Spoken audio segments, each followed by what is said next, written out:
Recording and introduce Dr. Dukes. Well, welcome everyone to our webinar today, October 9th. I am Lisa Jones-Scand on behalf of Pentech Health, and it is my pleasure today to introduce Dr. Carl Dukes. Dr. Dukes is a native of Atlanta, Georgia, and received his undergraduate degree in mathematics from Cornell University and his MD degree from the University of Rochester.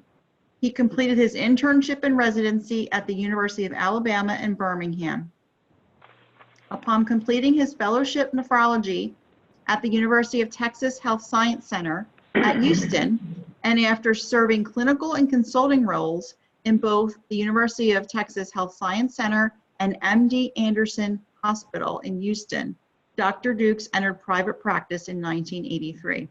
He has a solo nephrology practice operating in part of San Antonio, and he is the medical director of the Houston Street Dialysis Facility.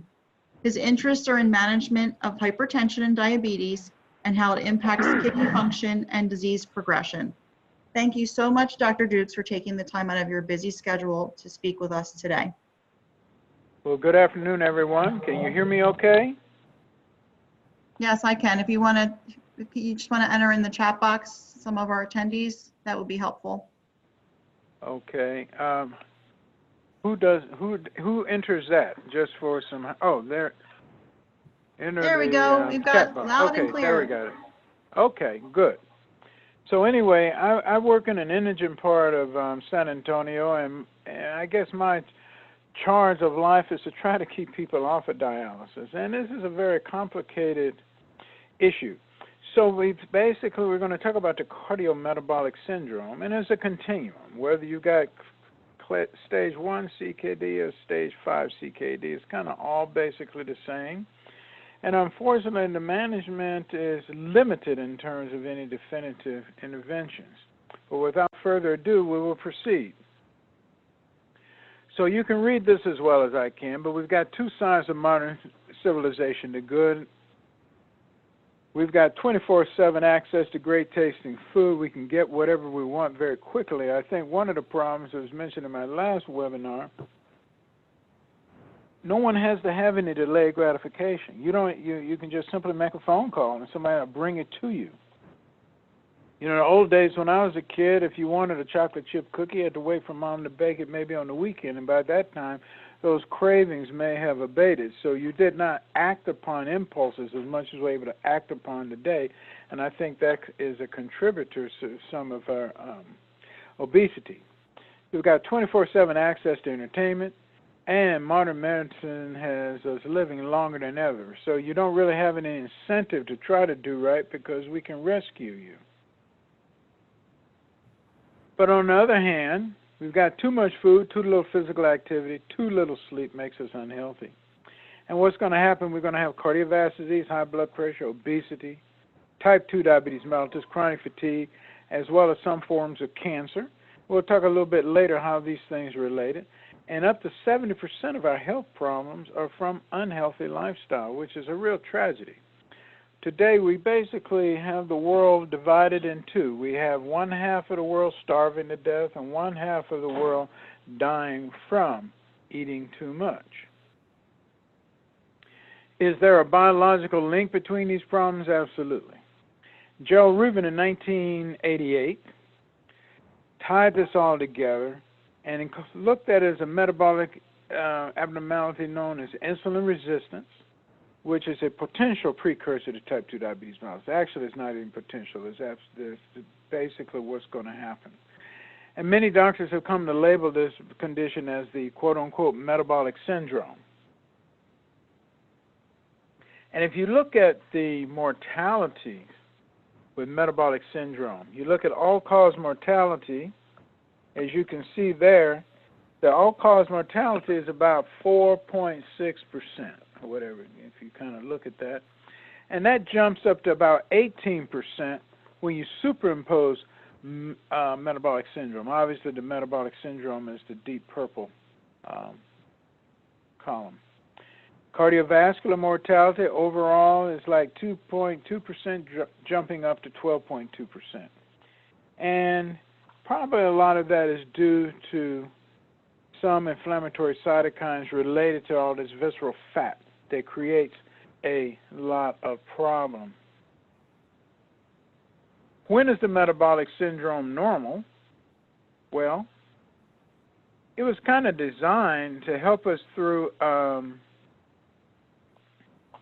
getting through famines. You know, we did not have food 3 times a day or every day. And if you want to think about it, 2 key players are here. You have insulin, which is the hormone, obviously, and the main energy source is glucose. And what happens is that if you have more glucose than you need, it'll be changed to fat for a rainy day, so to speak. Unfortunately, if a famine never happens, there's a buildup of excessive fat which is stored around the middle of the abdomen called central obesity. And that's one of the frustrating things, is that that fat is the one that is more readily accumulated, also more readily lost, but also that fat depot is the one that creates most of the metabolic chaos.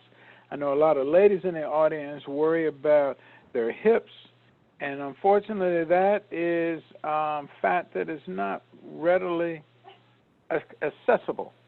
And so theoretically one should be a pear rather than an apple, even though the pear may not be aesthetically pleasing. But the thing is, I used to joke that the ladies with the pear shape will outlive their husbands, and then they can get liposuction and get a young guy and move on. But in all seriousness, it is that centripetal obesity that creates the problem. When is the metabolic syndrome normal? In animals, bears in the months before hibernating, of course geese before flying south for the winter. Humans, we do it in puberty, pregnancy obviously, aging, and those who are potentially descendants of hunters or gatherers. But most of us will have or will develop the metabolic syndrome. One interesting thing is that during puberty, you're very vulnerable. If you become obese in puberty, you increase the net number of fat cells, so you're even more prone to obesity later. So the metabolic syndrome is a combination of medical disorders that increase the risk of developing cardiovascular disease and diabetes. We call it metabolic syndrome, dysmetabolic syndrome, syndrome X, insulin resistance syndrome. It's all the same things. It's called chaos in Australia for cardiovascular disease, hypertension, arteriosclerosis, et cetera, et cetera. And I forget exactly what the one from Metabo is, but that's basically all of these things are unified by this inflammatory process. Now to have metabolic syndrome, usually my experience is that usually people have all 5. But anyway, you only need 3 or more. So abdominal obesity, so male greater than 40 inches, female greater than 35. Increased triglycerides. That's usually reflecting glucose this metabolism. When you see those triglycerides go up, you can make book that you are probably insulin resistant. Decreasing your HDL cholesterol, which is of course the good cholesterol. So the metric is 40 for the male, 50 for the female. Blood pressure, getting into that lability, 130/85, of course they've changed that altogether. So these metrics actually say you're frankly hypertensive. Increase in fasting glucose, or if you want to call pre-diabetes. Anything above 110, you're basically impaired glucose tolerance. Now there are a multitude of associated health problems. As you can see, you've got lung disease, you can have obstructive sleep apnea, you can have fatty liver disease, you can have stroke, depression, fatigue. It's very obvious when we're talking about dyslipidemia with diabetes and hypertension creating coronary disease. Cancer, cancer of the breast, uterus, cervix, colon, esophagus, pancreas, kidney, prostate, as you can read along with me. Gallbladder disease from cholesterol sequestration. gynecological abnormalities because you've got too much estrogen on board. And the relationship of your estrogen and progesterone have been altered in a negative way. Osteoarthritis, a mechanical issue. As you gain weight, the weight stress on your joints are increasing geometrically relative to this linear increase in your weight. I cannot recall the exact conversion, but it's a significant increased stress on your joints. Vascular problems, fluid retention, and blood clots. And if you don't mind, and you don't have to take all this down, but you say, how does this happen? Just because I have some visceral fat. And basically it's like this. There are multiple things that come from adipocytes or fat cells. Years ago, when I was a medical student, we basically thought that they were just little baggies and just passive conduits for you to store fat, but actually the adipocyte is quite metabolically active in a negative way, unfortunately. So there are at least 8 inflammatory processes or enzymes that come from these adipocytes. One is IL-6, interleukin 6. This is an inflammatory cytokine produced by the adipocytes. So obesity or obese people have higher CRPs. These are not, what I'm talking about here is just for you to hear. I did not write these for you because I think it's just for you to appreciate how involved the adipocyte is. Adenopectin, it decreases gluconeogenesis and increases glucose uptake, which would be a good thing. However, it is decreased in diabetes and metabolic syndrome. Remember, aromatase, which converts fat cells and it converts androgens to estrogens. So that's why you may be more predisposed to breast and uterine cancer if you've been obese, because your extra gonadal production of estrogen actually becomes the predominant source. Tumor necrosis factor alpha. I know a lot of these things sound erudite, but that's probably via interleukin 6, but this is a systemic inflammation process. Increased resistance, resistin, increased resistance. Now, why is that important? Because it increases LDL cholesterol, the bad one, and that is via, it increases from hepatic production, but also it decreases the LDL receptors in the liver, so you don't have any degradation, so your LDL cholesterol goes up. So that's one of the criteria for the metabolic syndrome. But you know, that's one of the metrics that we use to try to get people better when we're dealing with arteriosclerosis. So that's going up. So you can see the vascular issues should not be in your bag of surprises. Leptin. The small intestinal cells, the enterocytes and adipocytes, release this, and what it does, it regulates energy. It regulates energy, and what it does is impacts satiety, but it's diminished, you know, when you're obese. And you've got PI1, plasminogen activator inhibitor. This inhibits fibrinolysis. So any namby-pamby clot you have never gets dissolved. So you can see why you can end up with blood clots. Why do you get fluid retention? Well, if you're obese, what happens is that if you think about it, you have valves in your legs, right? And so when you walk, the leg muscles, the gastrocnemius and the soleus muscles compress the veins. And it's basically like a squeezing process, so you go from one valve to the next, moving on up the system. So if you're obese, what happens is that you've got like a little fat layer there, blunting some of that contraction and that squeezing effect on the veins. The same effect, you know, what happens when you're immobile. You're on a long auto trip or on the airplane. In addition to having your knee flexed or your leg flexed, but basically there is no muscle pump activity for your veins. So you can see from all of these phenomena, you can see why we have these associated health problems. And lastly, the only thing that actually comes from the adipocytes that is helpful is that it decreases ghrelin, G-H-R-E-L-I-N, and it normally stimulates appetite. But that's about the only negative feedback we have.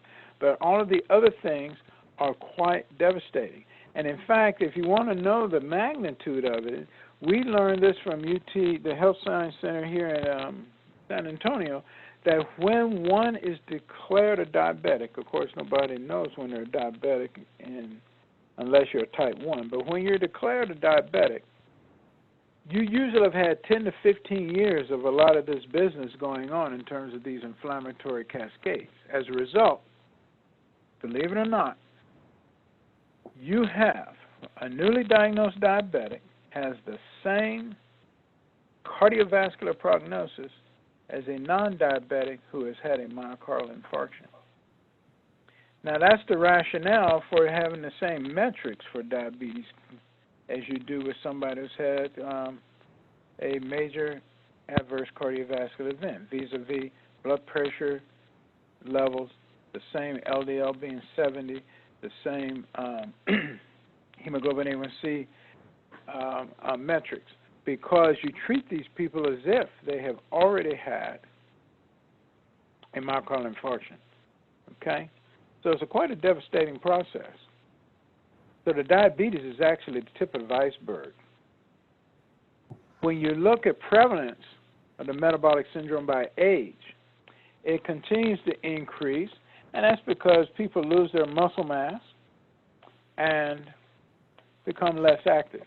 But as you can see, the males are quite prevalent. The mauve color, I think that's it, is the guys. And, excuse me, I have it just the opposite. The men, it's pretty, the men are the bluish looking, some whatever color that is. And the mauve is the women. Okay? That's why you see that MW for me to keep it straight. So look at it that way. And it's just left to right, because I don't know, I always forget those colors. My wife used to tease me because I'm actually an 8 crayon box guy. I don't know any of those other exotic colors, so forgive me. When you look at prevalence of the metabolic syndrome based upon sex, race, and ethnicity, the bar to the left is Caucasian. The kind of, I don't know, that little pinkish color is African American. The green is Hispanic, and the orange is other. And that is an interesting thing. The highest prevalence of the metabolic syndrome was found in Hispanic women. Interestingly, a low prevalence of the metabolic syndrome was found in African American men. But this may be an artifact, because the NSEB uses 2 separate lipid criteria when we look at triglycerides and HDL. And African Americans are well known to have low triglyceride levels and high HDL cholesterol levels. So when you put those in there, it may give you an artificially low incidence. But if you were to count them separately, it probably overrides it. And when you think about African Americans having more hypertension, obesity, and glucose intolerance, we probably are going to equal that of Caucasian men. Okay? Now let's look at who is at risk. People with chronic fatigue, carbohydrate craver, history of hypoglycemia. What is that representing? Carbohydrate craver is probably somebody who has a lot of insulin resistance and a lot of cortisol levels, giving them this carbohydrate craving. You kind of binge on your carbohydrates, you get this delayed but hyper response in terms of insulin, because you remember you got insulin resistance, so you keep just adding, and all of a sudden it all chimes in, and boom, your sugar drops precipitously. So the way to treat that is obviously try to get rid of your visceral fat, but more importantly to eat frequent small meals and do not take a lot of carbohydrate. Menstrual irregularities. Why is that happening? Because a lot of people who have metabolic syndrome have a lot of aromatase and are having a lot of extra estrogen on board, which obviously alters the normal menstrual cycle. Dark pigmentation around the neck and or skin tags. That's usually in all the intertriginous areas, and I have a picture of that. Those with sleep deprivation. Why is that an issue? Because if you have sleep deprivation, you increase your growth hormone levels and you increase your cortisol levels. And if your cortisol levels are going up, you're going to have a lot of problems with carbohydrate craving. So it's not a matter of you beating yourself up because you want to eat all those sweets. Probably try to get a good night's sleep, and that may attenuate that, some of that by itself. If you got a strong family history of diabetes or heart disease, you cannot deny your genetics, okay? But the thing is that you're dealt a hand, but today you can play that hand a lot better than our parents or grandparents did. And, of course, people who are pre-diabetic. This is acanthosis nigricans, as well as those skin tags. And you see that anywhere skin rubs together. So this can be your neck. It can be a pannus of the abdomen. It can be under your breast, and obviously in the intertriginous areas, around the groin and those areas. And this is the classic acanthosis nigricans, which is a precursor to diabetes. Unfortunately, I've never seen this resolve. There was a question about that before. Does this ever go away? Because most people don't go to the left of that continuum. They usually go to the right, and they eventually become a diabetic anyway. But even for the people who have aggressively managed their diabetes or whatever, these melanocytes have deposited that pigment there, and this is not a UV light stimulation. I think it's there forever. I've never seen it go away. Prediabetes. Before you develop that, you have prediabetes or insulin resistance. And we've got over 60 million people that have that problem.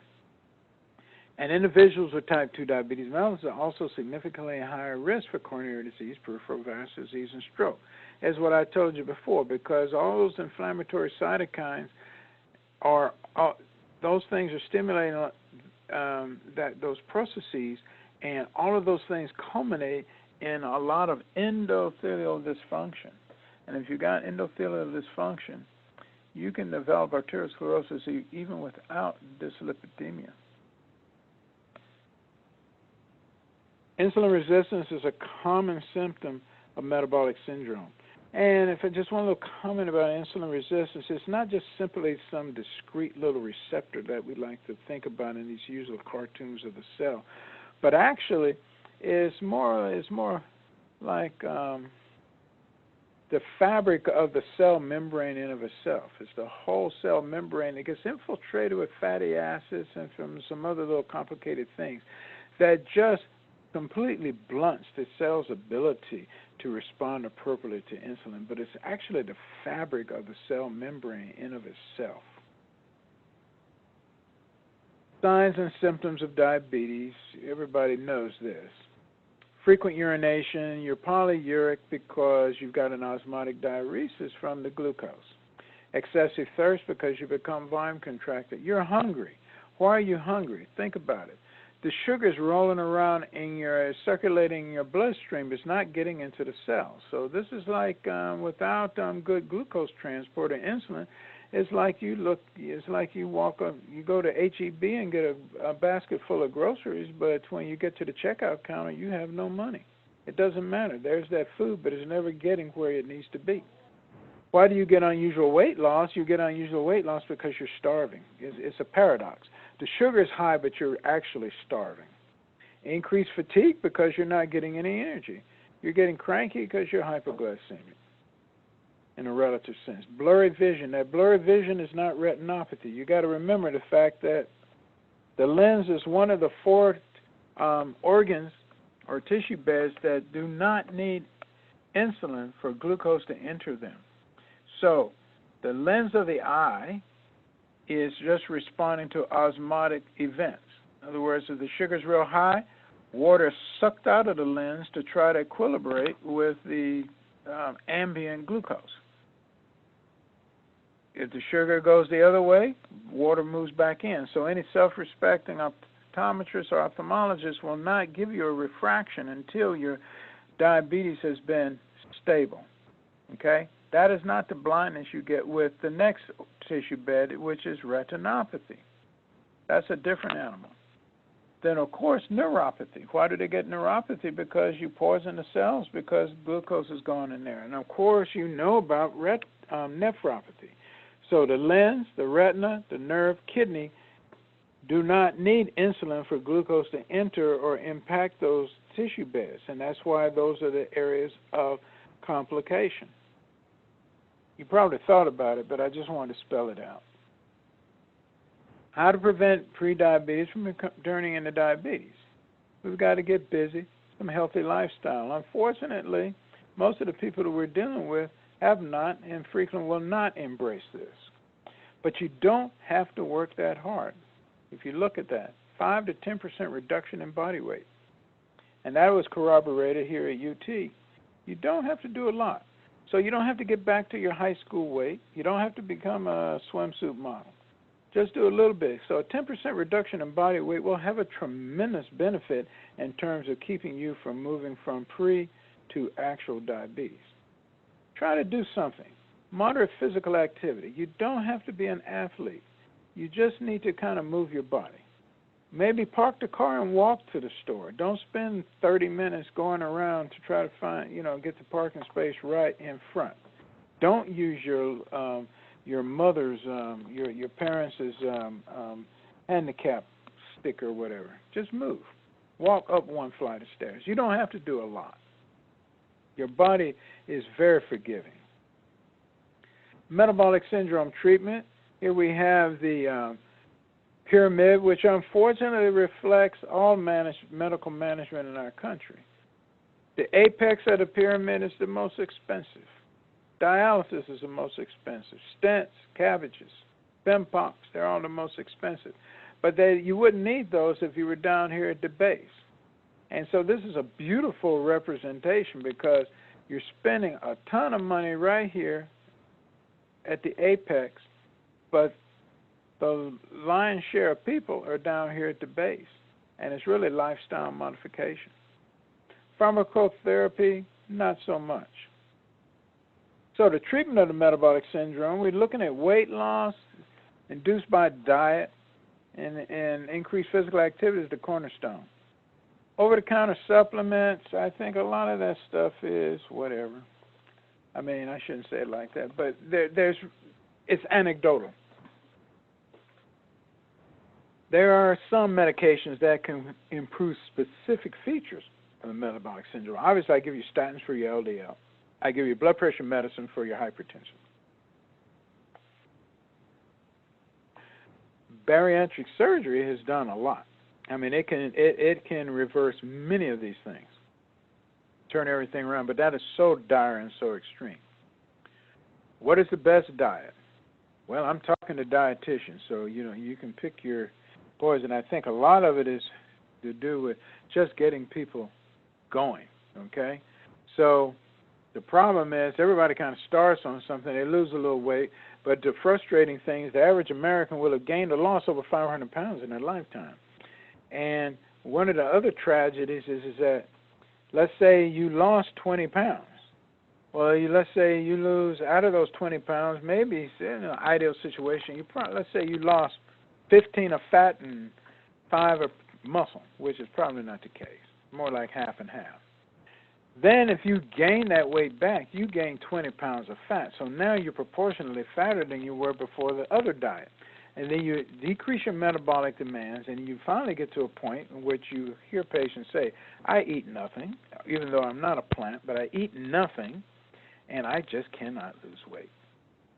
Everybody's heard about the keto diet and the paleo diet, and I'm sure patients have talked about that. And usually in my community, the experts are usually the beauticians and the manicurists, and they usually talk about these diets as well. But the paleo diet, is a Paleolithic diet, is basically the assumption that we were cave dwellers, with limited access to greens, and so we were made to eat a diet primarily of protein. And it's not bad eating protein because if you think about it, we have a gluconeogenic pathway to make glucose. And glucose is made from amino acids, not from fat, but amino acids. And so we can make it.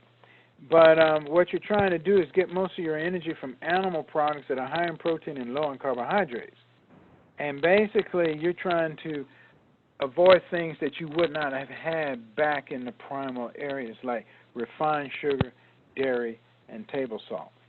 What is the ketogenic diet? Well, the ketogenic diet is trying to get you down to a very low carbohydrate intake, because basically, if you want to think about pre-diabetes or diabetes, you're basically carbohydrate intolerant. And so in any of these situations, you're increasing insulin.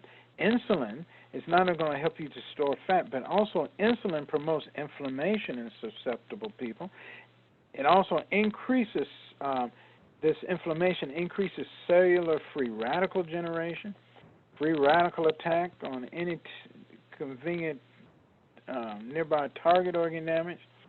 And the ideal target for free radicals are the membrane polyunsaturated fats. You remember I talked about the cell membrane, that this fabric of the cell membrane being important in terms of insulin sensitivity and what have you, that gets destroyed. And so you are altering that by that. And so if you do a low carbohydrate diet, you can get there. But you got to get down to about 60 grams of carbohydrate a day before your brain shifts to ketones, before you stop being hangry, and no pun intended.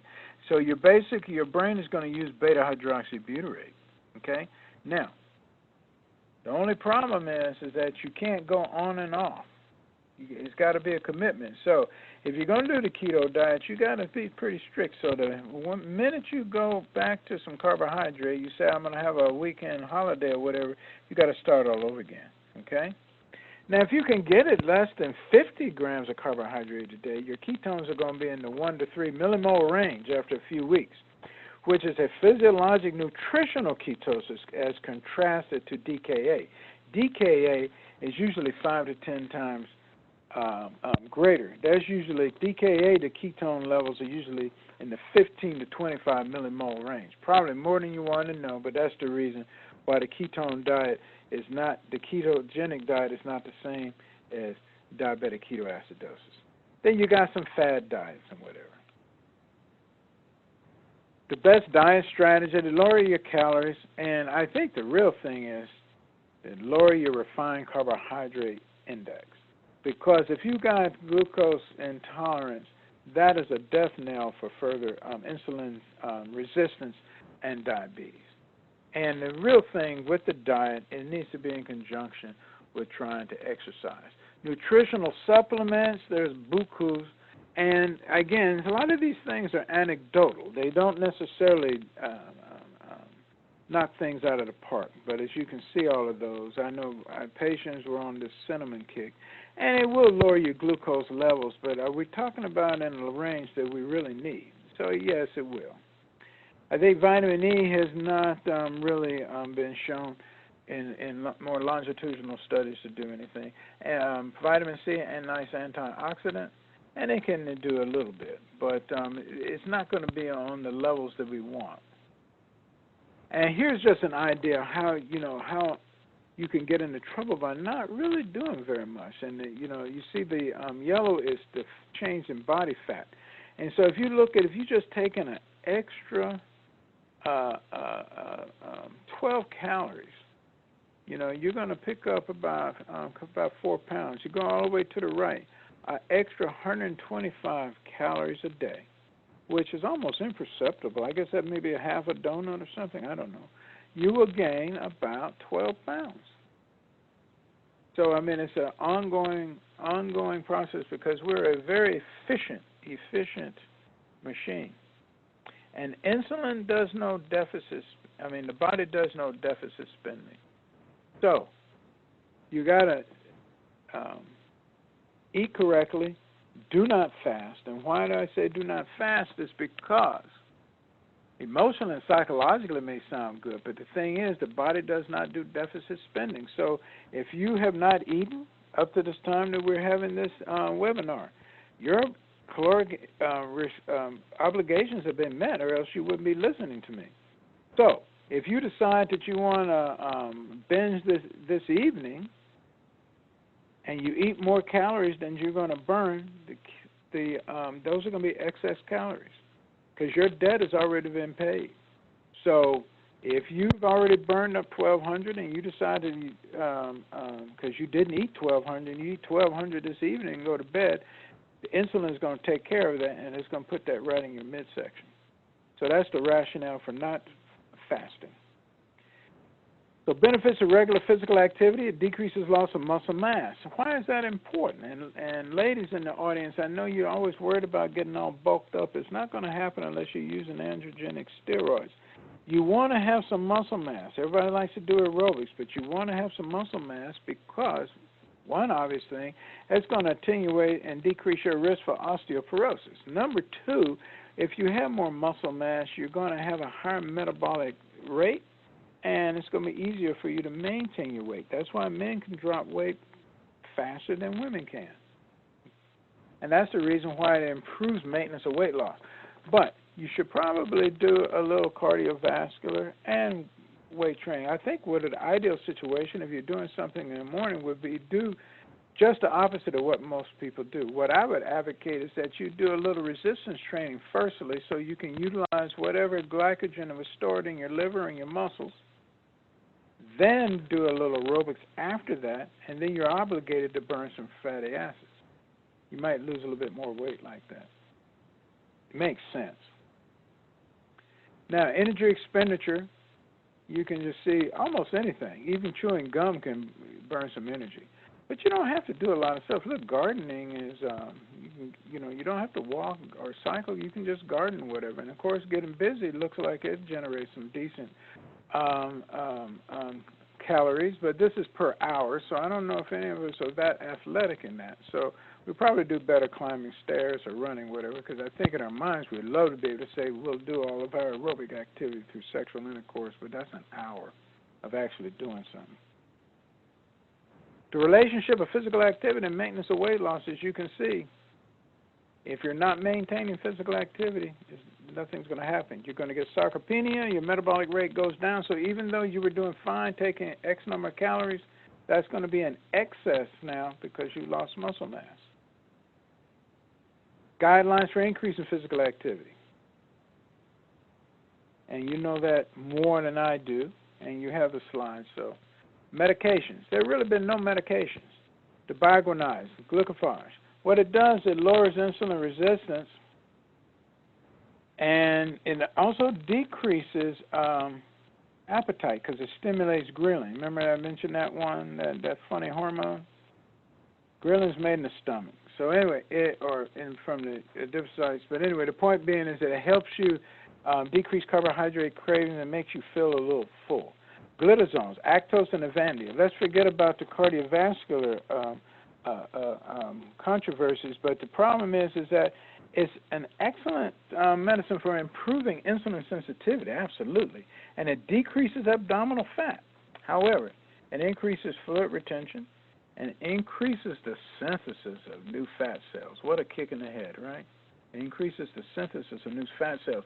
And new fat cells don't go away unless you got a plastic surgeon to suck them out. They're there. And the next one, rimonabant, it's a cannabinoid receptor blocker.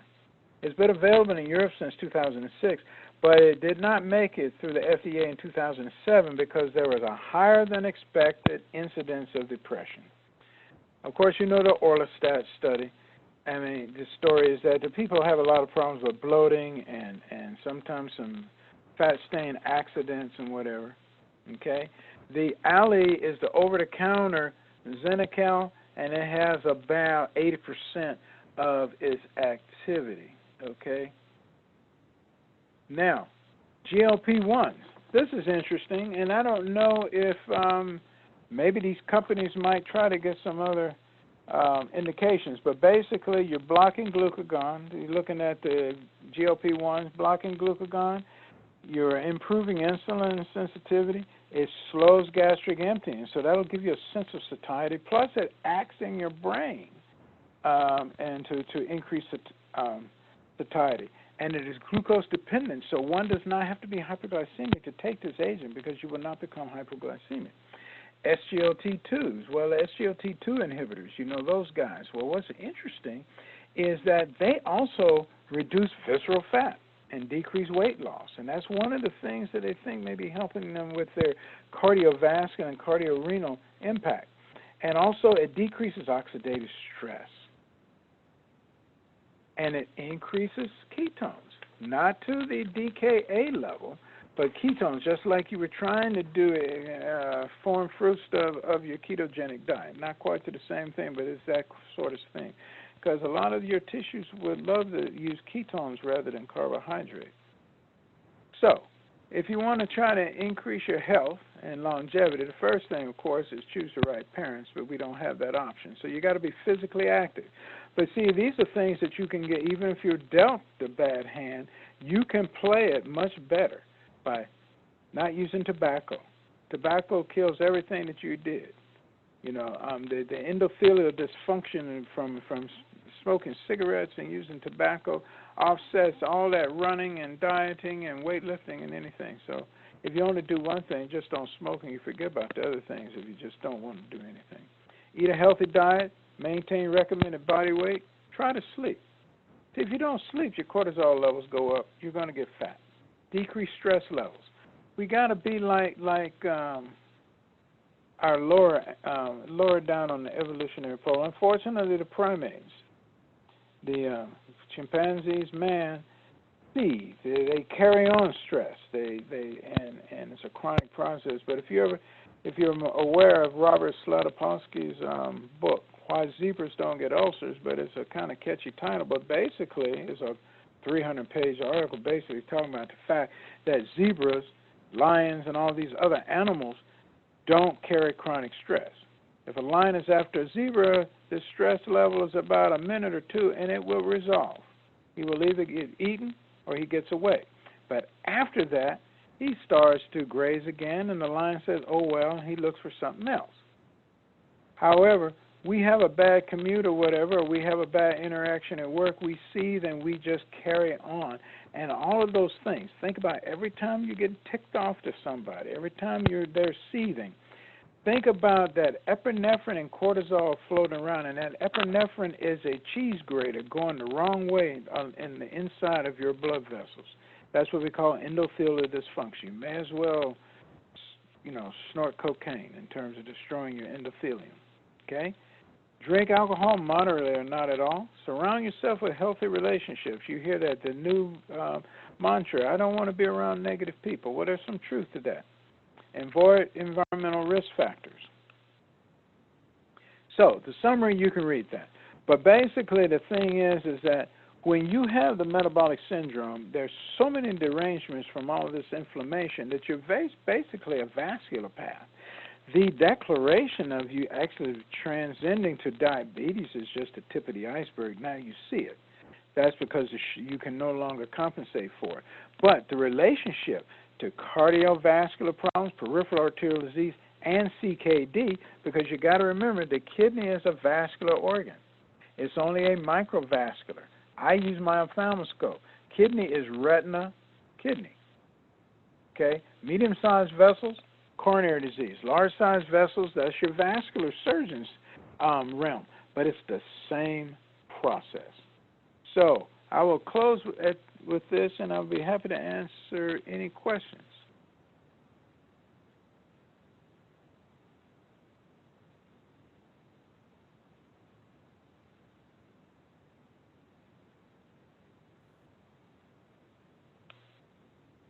Thank you so much, Dr. Dukes. If you want to just enter your questions in the Q&A or chat box. Yeah, I don't see anything yet. I guess it'll pop up.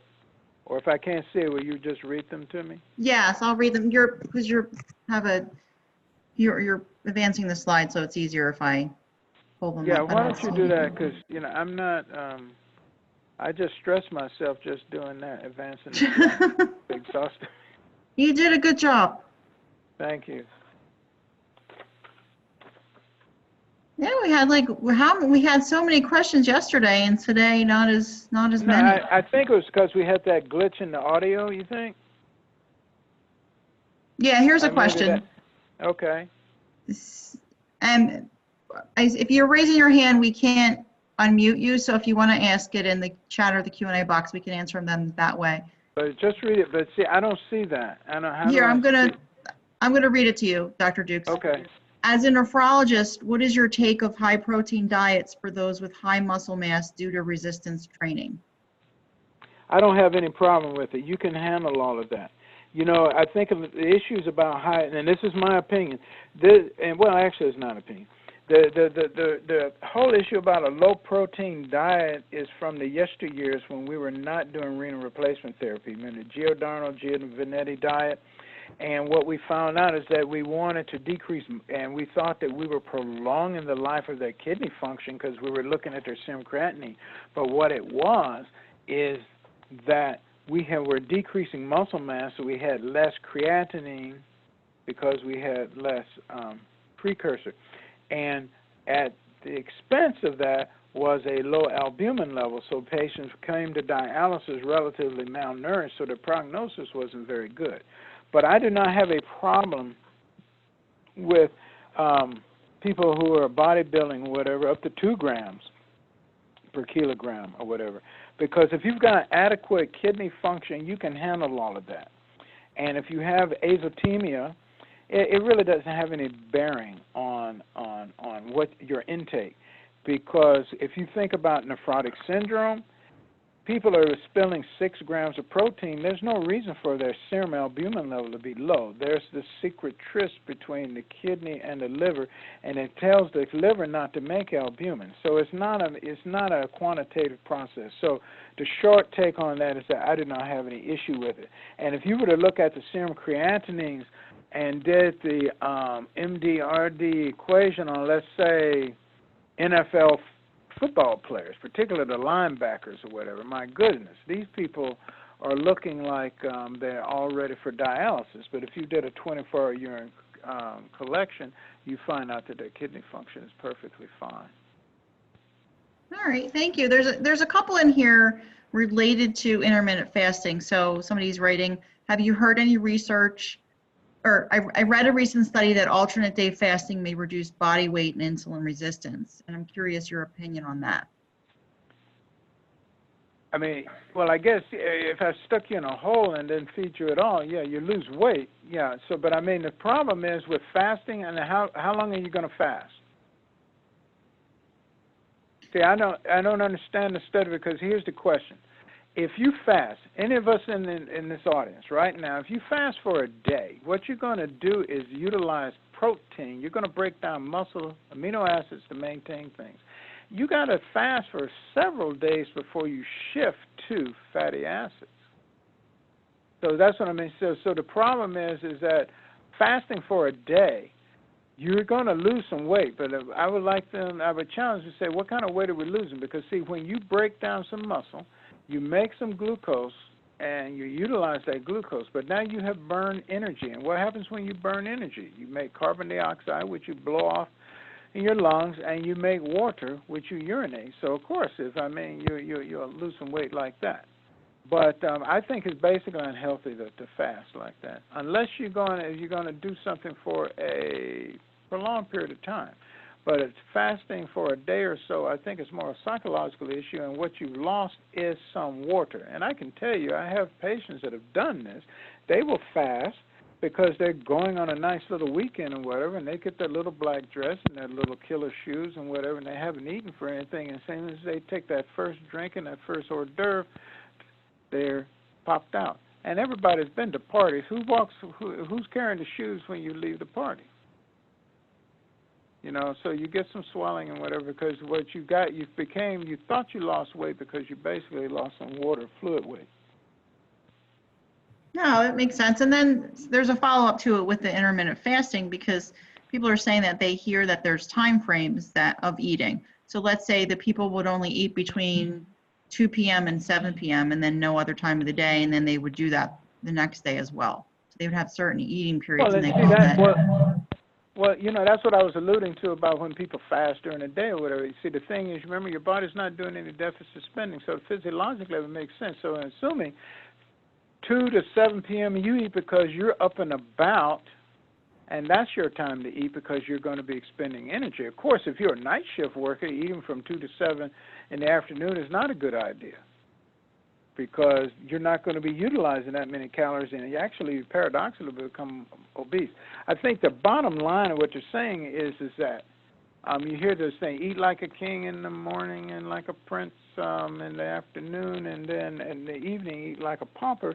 What it's saying is that if those calories are not being obligated to a physical activity, insulin's job is to store it, period. Okay? So 2 to 7 p.m. is relevant if that is what you're doing, if you're physically active. If you're a night shift worker, eating from 2 to 7 p.m. is not a good idea. You might want to be eating from midnight to 6 a.m. But that's what that relationship is. That's just a lay connection to your basic physiology. You're trying to match calories to caloric requirement, pure and simple. All right, thank you. So I don't say, okay, so we'll move on to a different subject or different type of question. Why do you think African American males have the lowest incidence of metabolic syndrome? No, that was an artifact. I don't think they do. Is that when you use that was there when they make that definition. But see, the thing is, African Americans have lower triglyceride levels and higher HDL levels. So when you put it, that was the artifact. It really isn't. We're just as fat and just as metabolic as everybody else. That metabolic syndrome is an equal opportunity employer, or whatever you want to say. Not discriminating. It is non-discriminating. Okay. All right. All right. Now, the only good. thing that is the only real paradox besides this is when you look at people who start dialysis. Interesting, the mortality rate is lower in African American men who are on dialysis compared to white men. But the tragedy is because most of those other dudes died before they got to dialysis, and it was only for lack of a better term, only the strong survived. And so the ones that actually got to dialysis was a kind of a weird subset. That again is more a statistical anomaly, you know. But African Americans, that was my comment about that, is that African American males are really probably just as metabolic as everybody else. All right, thank you. And here's another one in here. Have you heard any research on myo-inositol for insulin resistance and weight loss? If so, what is the effective dosage? And the answer is no. I apologize. I do not know anything about that. Okay, and then there's So another I'll be question. no comment. I'll be like in the congressional hearing. No comment. No comment. How about this one? Would you say that a high creatinine alone on those football players is not a good indication of kidney function? Correct. Because, see, the MDRD equation is really supposed to be based upon, what am I trying to say? It's supposed to be based upon, it's really accurate when your GFR is below 60. So that high serum creatinine, if you plug it in, they're going to look worse because it's a denominator. And so what you got to do is that, I mean, when you do that calculation, but what you really want to do is do a 24-hour, if you did a 24-hour urine collection, you'll find out that their urine creatinine is very high. So that that denominator, their serum creatinine, is offset by that.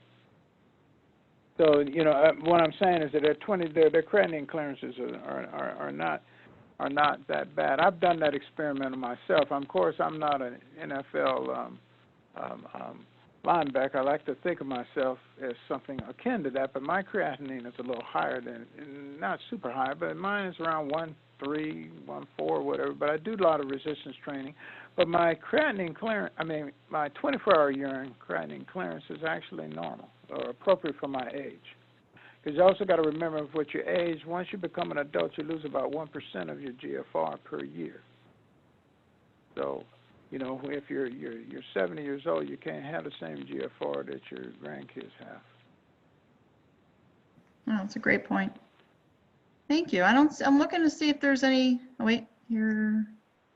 Oh, okay. So this one's for me, Dr. Dukes, I can handle it. So, How can we find their certificate for the CEU? So good question. I was going to cover that. So this webinar does provide one CEU for all dietitians. You'll receive it within the next day or two with a survey, again, with the slide handouts if you haven't received them. And I always like to say to check your junk or spam folder, because every once in a while our emails from Pentech go in there, and that's where people will find them. But the email comes all together, and you'll be able to download each of those things. And if you don't receive it by, I would say, Friday, then please email me, and I will make sure that you get it. Thank you so much, Dr. Dukes, for presenting to us today. You're very welcome. And you know, you guys can have these slides. Yeah. If you want them. Okay.